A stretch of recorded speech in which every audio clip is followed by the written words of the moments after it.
আমি প্রায়ই বলি, খেয়াল করে শুনেন, খুব জরুরি কথা, এদিক সেদিক তাকানো যাবে না, সময় কম।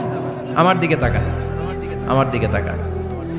এই পৃথিবীতে গরুর পেট থেকে যেটা বেরোয় এটা গরু হয়ে যায়, ছাগলের পেট থেকে বেরোলেই ছাগল হয়ে যায়, মুরগির পেট থেকে বেরোলেই মুরগি হয়ে যায়, কিন্তু মানুষের পেট থেকে বেরোলে ওটা মানুষ হয়ে যায় না, ওটার মানুষ করতে হয়, মানুষ বানাতে হয়, ঠিক কিনা?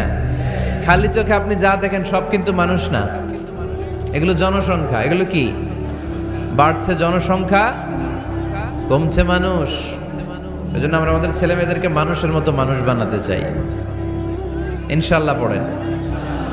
এখন কিভাবে মানুষের মতো মানুষ বানাবো? অনেক মা বাবা ছেলে মেয়েদেরকে নিয়ে উদ্বিগ্ন, আমাদের কাছে আসে, হুজুর কি করব ছেলেটারে নিয়ে, কোন প্রতিষ্ঠানে দিব, কিভাবে মানুষ করব হুজুর একটু বলে দেন। এরকম উদ্বিগ্ন অভিভাবক আছে না নাই? সব বাবা মাই চায় ছেলে মেয়েদের উজ্জ্বল ভবিষ্যৎ। কোন বাবা মা চায় তার ছেলেটা টেন্ডারবাজ হোক? উত্তর দেন। কোন বাবা চায় তার ছেলেটা চাঁদাবাজ হোক, তার ছেলেটা ধর্ষক হোক, অ্যাসিড নিক্ষেপকারী হোক? না, চায় না। সব বাবা মাই চায় তাদের ছেলে মেয়ে মানুষের মতো মানুষ হোক।